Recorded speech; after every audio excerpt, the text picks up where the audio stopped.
શ્રી કૃષ્ણ નમસ્કાર મિત્રો, સ્વાગત છે તમારું એક નવા વિડીયોમાં. ગમે તો શેર જરૂર કરજો. આજની વાર્તા ખૂબ જ માહિતીપ્રદ વાર્તા છે. જો તમે તેને સંપૂર્ણ રીતે સાંભળશો તો જ તમે આ વાર્તાને સારી રીતે સમજી શકશો. તમે આ વાર્તામાં ખોવાઈ જાઓ એ પહેલાં ચેનલમાં નવા હોય તો ચેનલને સબસ્ક્રાઈબ કરી દેજો અને વિડીયો જોયા પછી વિડીયોને લાઈક કરવાનું ભૂલતા નહીં અને બેલ આઇકોનને દબાવી દેજો, જેથી કરીને નવા વિડીયા જ્યારે પણ હું તમારી સાથે શેર કરું એની નોટિફિકેશન તમને મળી જાય. તો ચાલો વાર્તા શરૂ કરીએ. પ્રાચીન કાળની વાત છે. એક ગામમાં એક ગરીબ બ્રાહ્મણ રહેતો હતો. જો તેની પાસે કંઈ હતું નહીં.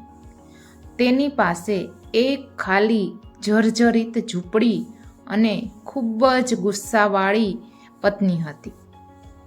આ પત્ની તેને ખૂબ જ પરેશાન કરતી હતી.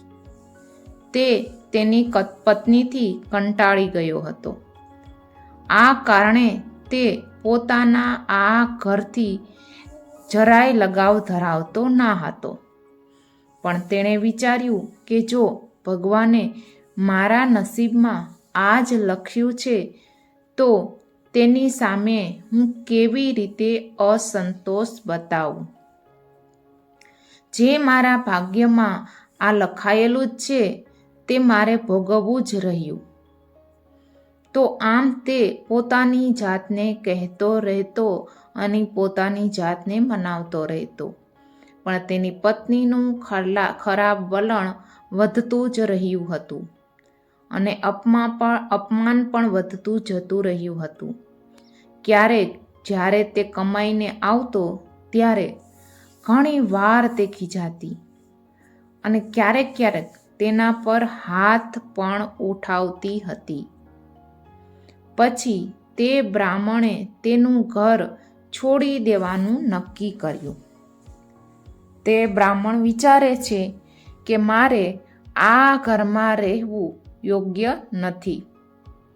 તેથી જ બીજા દિવસે સવારે તેણે તેની પત્નીને કહ્યું કે ગામની બહારનો એક રાજા ગરીબ લોકોને ખૂબ મદદ કરે છે, તો હું પણ ત્યાં જઈ રહ્યો છું. તું આપણા મકાનનું ધ્યાન રાખજે. બ્રાહ્મણની પત્ની કહે છે કે ઠીક છે, હા તમે જાઓ. તમે જતા રહો તો મને કંઈ ફરક પડે તેમ નથી. બ્રાહ્મણ યાત્રા માટે કેટલીક વસ્તુઓ એકઠી કરવા લાગે છે અને પ્રવાસ માટે રવાના થાય છે. અને તેણે ચાલવાનું ચાલુ રાખ્યું અને જ્યાં સુધી તે જંગલની નજીક પહોંચ્યો ત્યાં સુધી તે ક્યાંય રોકાયો નહીં. જ્યાં તે રોકાયો તેની નજીક તેણે એક તળાવ જોયું.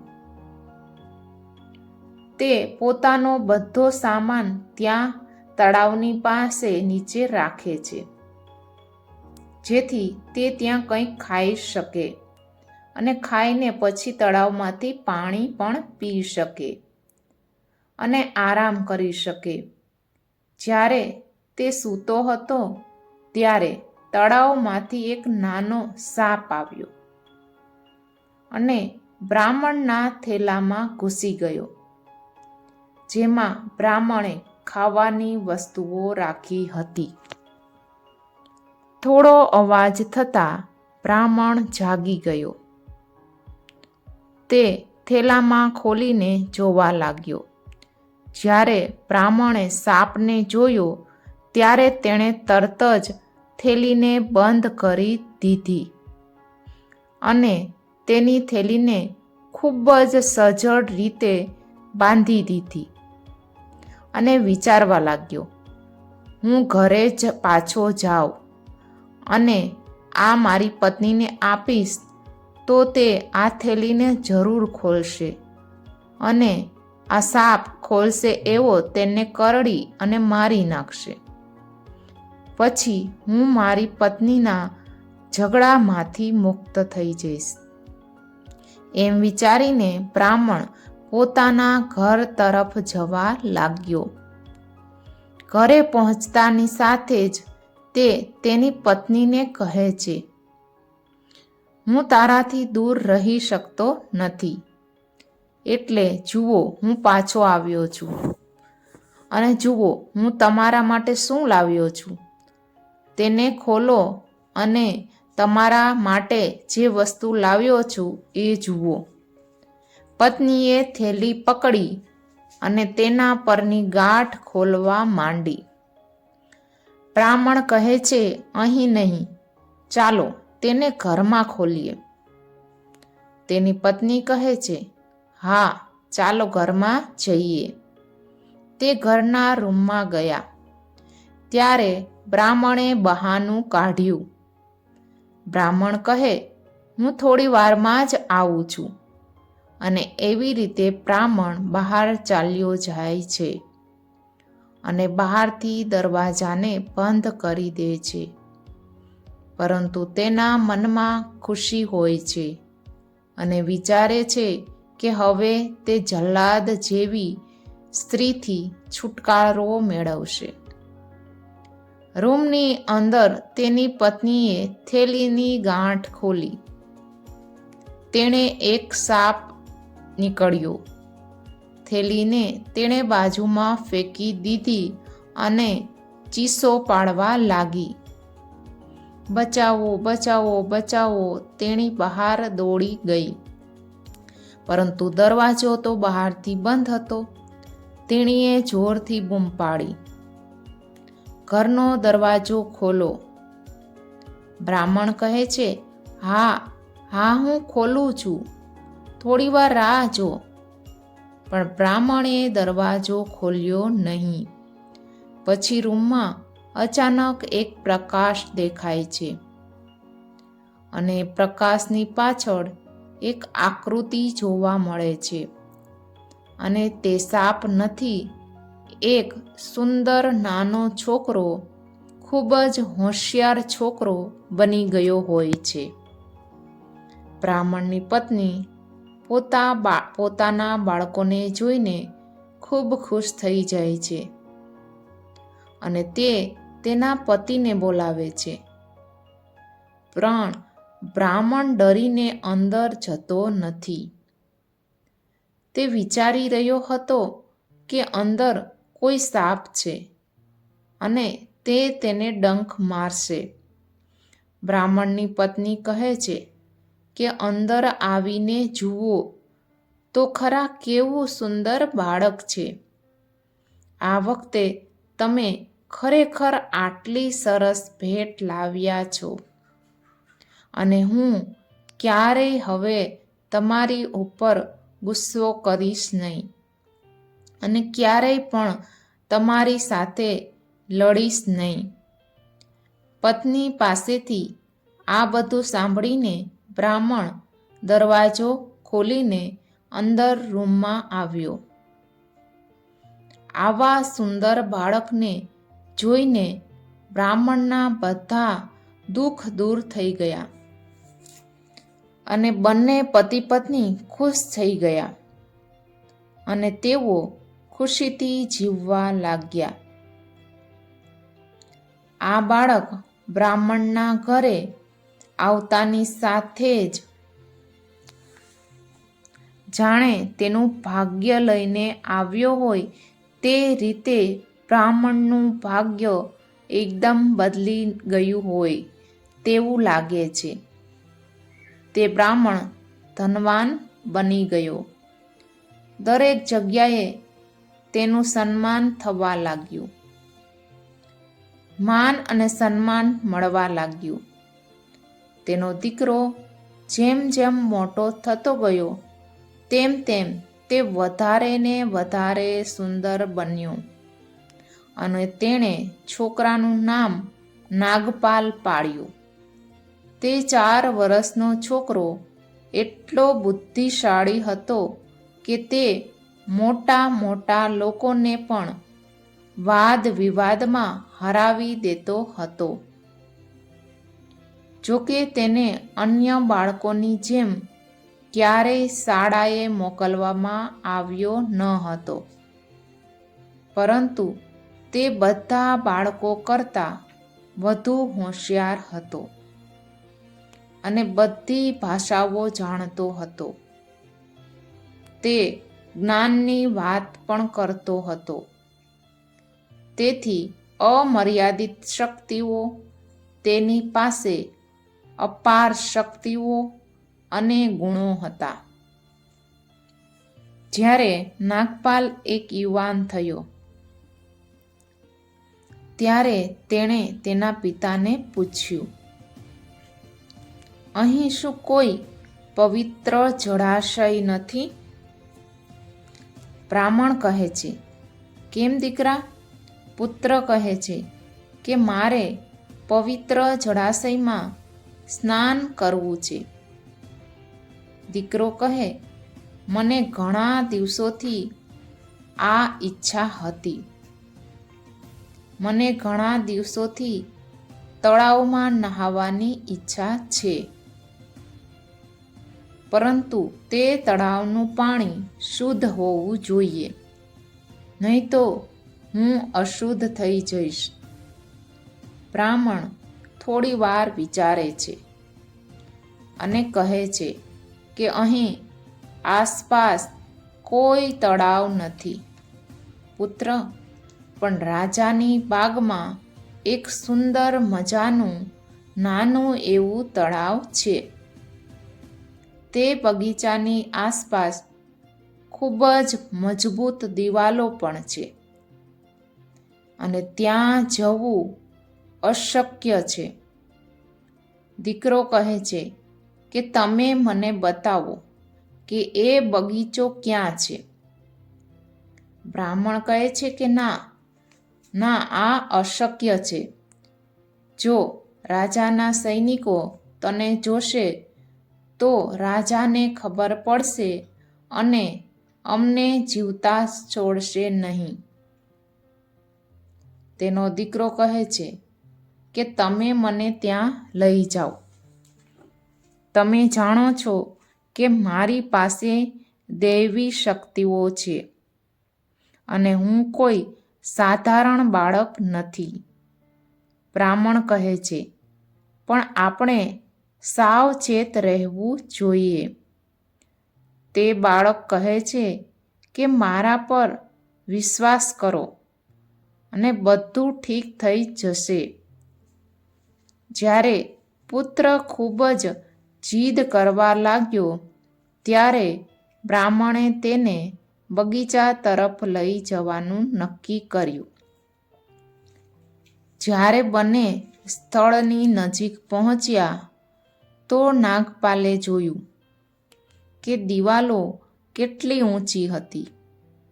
તે વિચારે છે કે ચઢવું ખૂબ જ મુશ્કેલ થશે અને તે દિવાલમાં એક કાણું પણ શોધે છે અને તે કાણામાં સાપનું સ્વરૂપ લઈને એ કાણાથી નીકળી જાય છે અને તે ત્યાં તળાવમાં સ્નાન કરવા લાગે છે. રાજકુમારી જંગલમાં બેઠી હતી ત્યારે તેણે પાણીમાં કંઈક પડવાનો અવાજ સાંભળ્યો.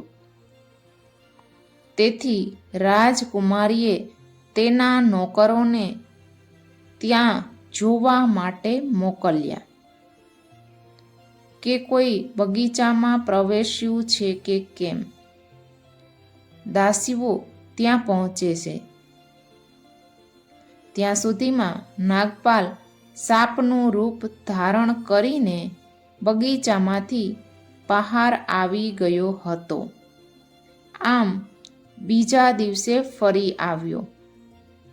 આ વખતે પણ તેણે પાણીમાં કંઈક પડવાનો અવાજ સાંભળ્યો અને આ રીતે રાણી ગુસ્સે થઈ જાય છે અને તે રાણી એટલે કે રાજકુમારીનું નામ કલાવતી હોય છે.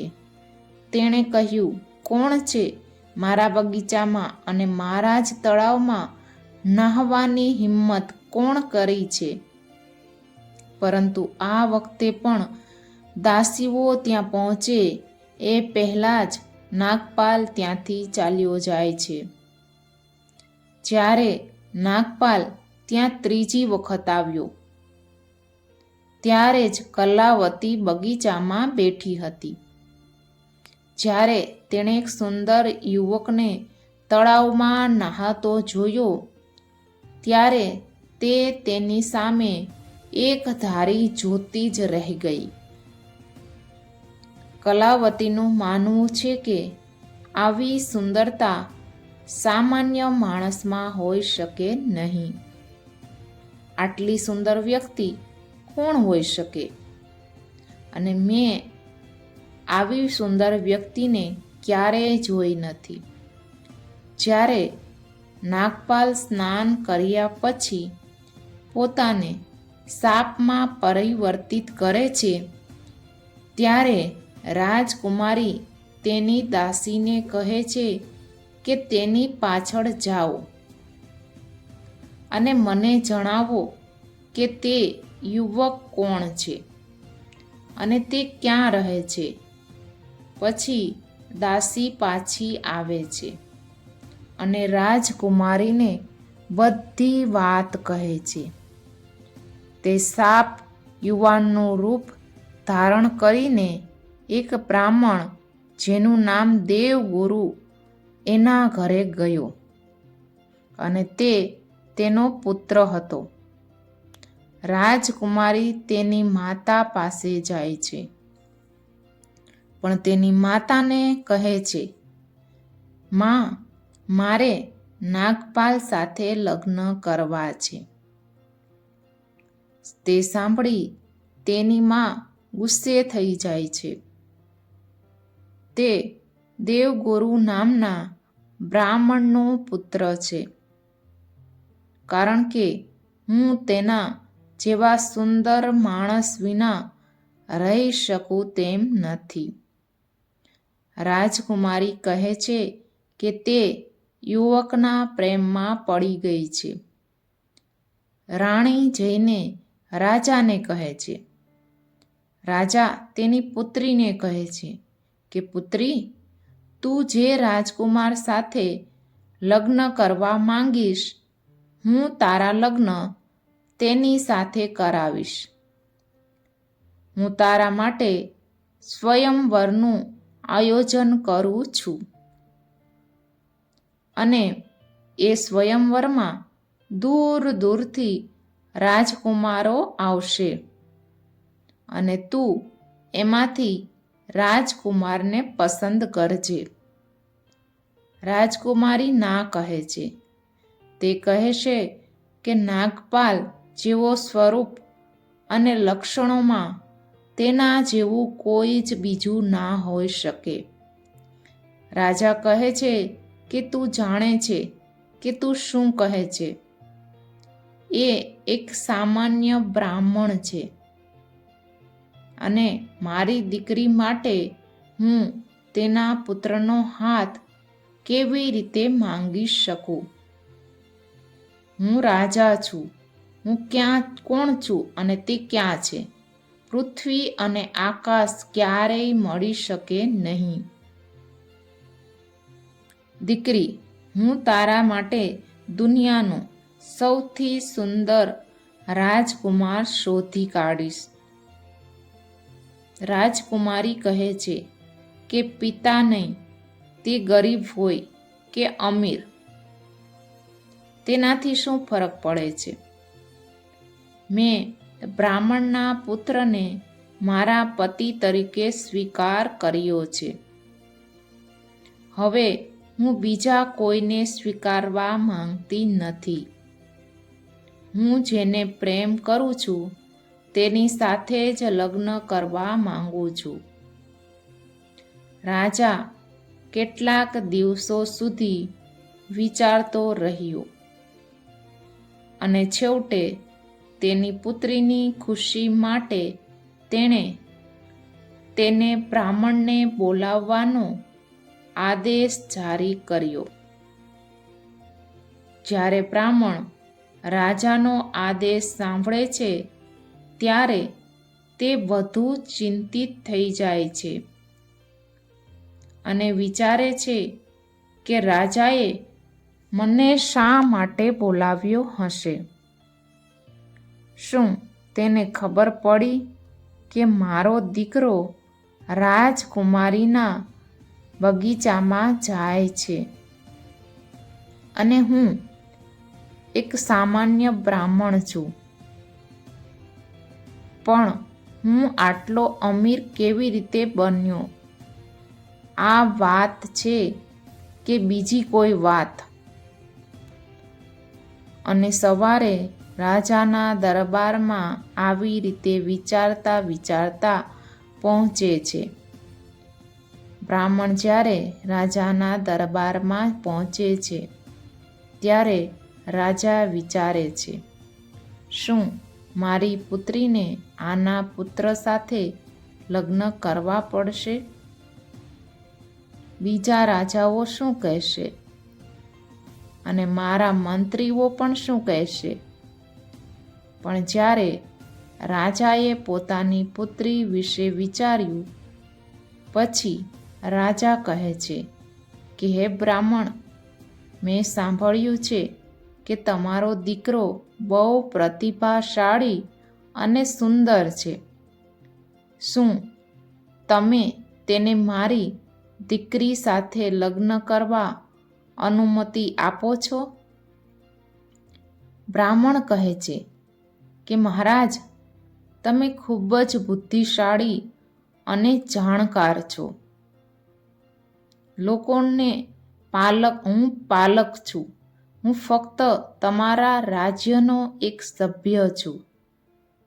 તમને જે યોગ્ય લાગે તે કરવા માટે હું એકદમ તૈયાર છું.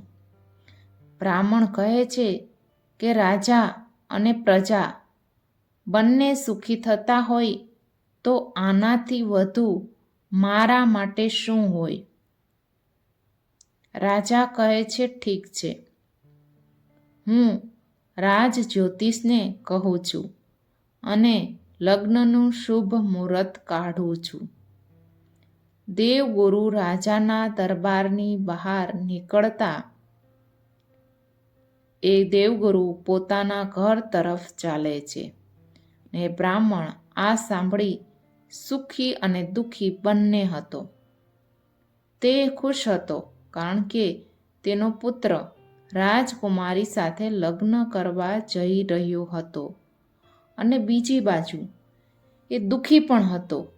કેમ કે એટલા માટે કે તે લગ્નનો ખર્ચ કેવી રીતે ઉઠાવી શકશે. જ્યારે બ્રાહ્મણ ઘરે પહોંચ્યો ત્યારે તેણે તેના પુત્ર અને તેની પત્નીને આખી વાત કહી સંભળાવી. નાગપાલ કહે છે, પિતાજી, તમે ચિંતા ના કરો. તમે રાજાને પૂછો કે તે મને એક સામાન્ય વર તરીકે જોવા માંગે છે કે એક ખૂબ જ સુંદર વરઘોડાની બારાત સાથે જોવા માંગે છે. તમે રાજાને પૂછી શકો છો કે અમે કેવા લગ્નનો વરઘોડો કાઢીએ અને અમે એ જ પ્રકારનો લગ્નનો વરઘોડો કાઢીશું. બ્રાહ્મણ પૂછે છે, દીકરા, તું શું કહે છે? આપણે ભલે અમીર હોઈએ કે ના હોઈએ, પણ રાજા સાથે હરીફાઈ કેવી રીતે કરી શકીએ? નાગપાલ કહે છે, પિતાજી, ચિંતા ના કરો. આપણી પાસે આ માટે એક ખજાનો છે જે આપણી બધી જરૂરિયાતો પૂરી કરશે. તમે જાઓ અને ચોક્કસપણે પૂછો, મહારાજ લગ્નના કેવા વરઘોડાની માંગ કરે છે તે જાણવું આપણા માટે ખૂબ જ જરૂરી બને છે. બીજે દિવસે બ્રાહ્મણ રાજાના દરબારમાં પહોંચ્યો અને રાજી ખુશીથી રાજાને મળ્યો અને એને કહ્યું કે હે રાજા, હું લગ્નનો કેવો વરઘોડો કાઢું.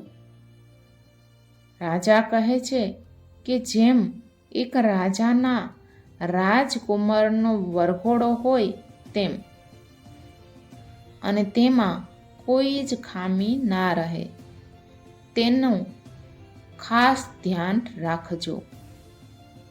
આ વાતો સાંભળીને બ્રાહ્મણ તેના ઘરે પાછો આવે છે અને તેના પુત્ર અને તેની પત્નીને આખી વાત કહી સંભળાવે છે. નાગપાલ કહે છે, પિતા, આ મારો પત્ર છે. આ પત્ર તળાવ પાસે રાખો, જ્યાંથી તમે મને લઈ આવ્યા હતા તે તળાવ પર, અને ત્યાંથી બધું થઈ જશે. બ્રાહ્મણે તે પત્ર તેની પાસે લઈ જાય છે અને જઈને તે તળાવના પાણીમાં તે પત્રને ફેંકી દે છે.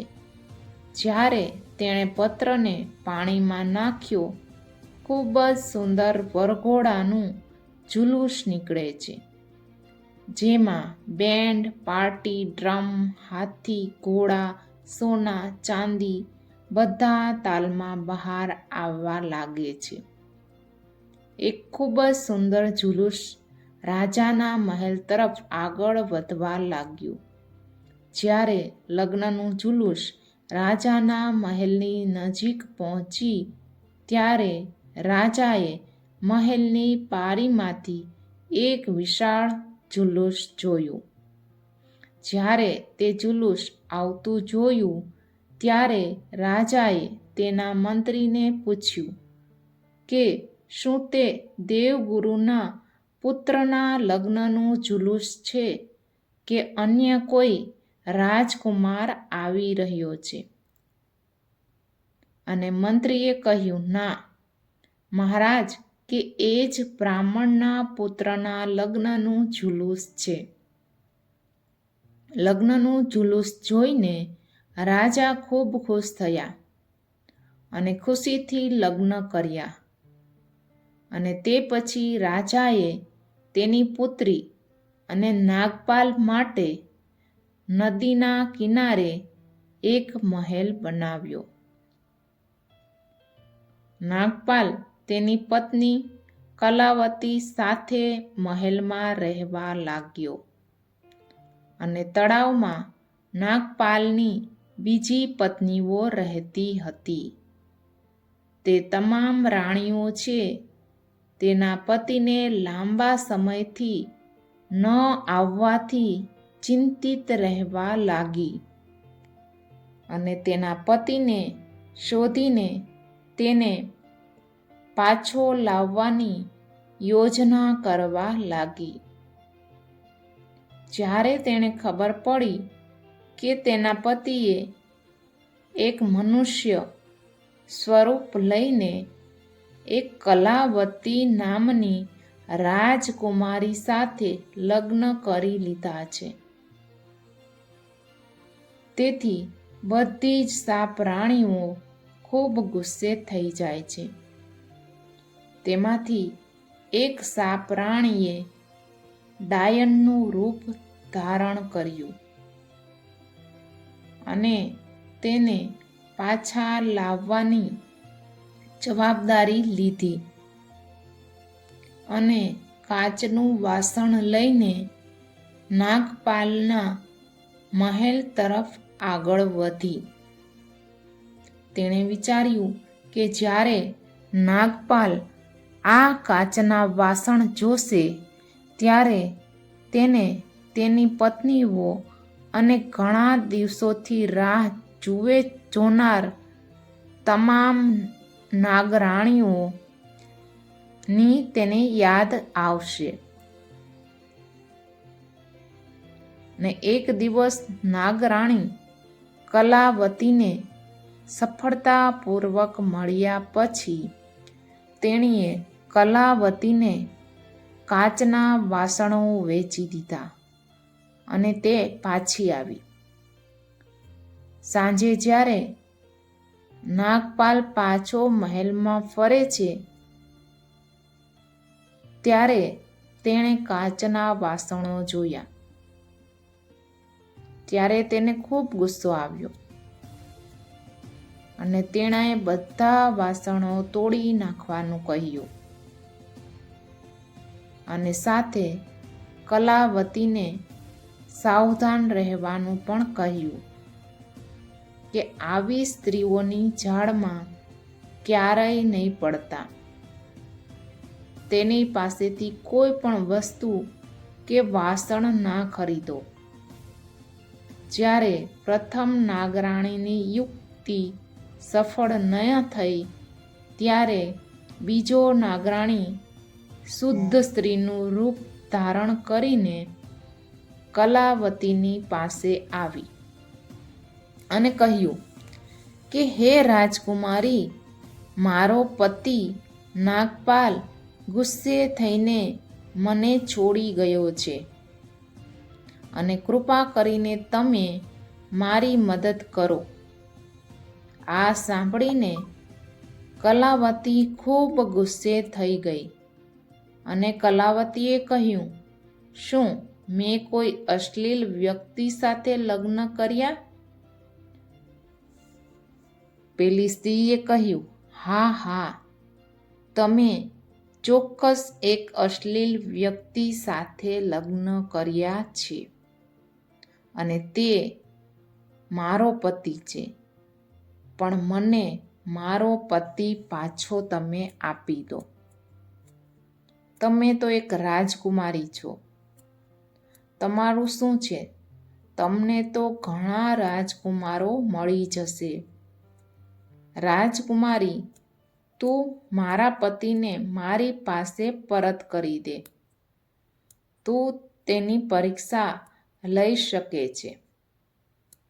રાજકુમારી કેવી રીતે પરીક્ષણ કરવું એમ કહે છે. ત્યારે નાગરાણીએ કહ્યું કે તમે તેને પેલા જે તળાવ છે એ તળાવના પાણીમાં ઉતારો.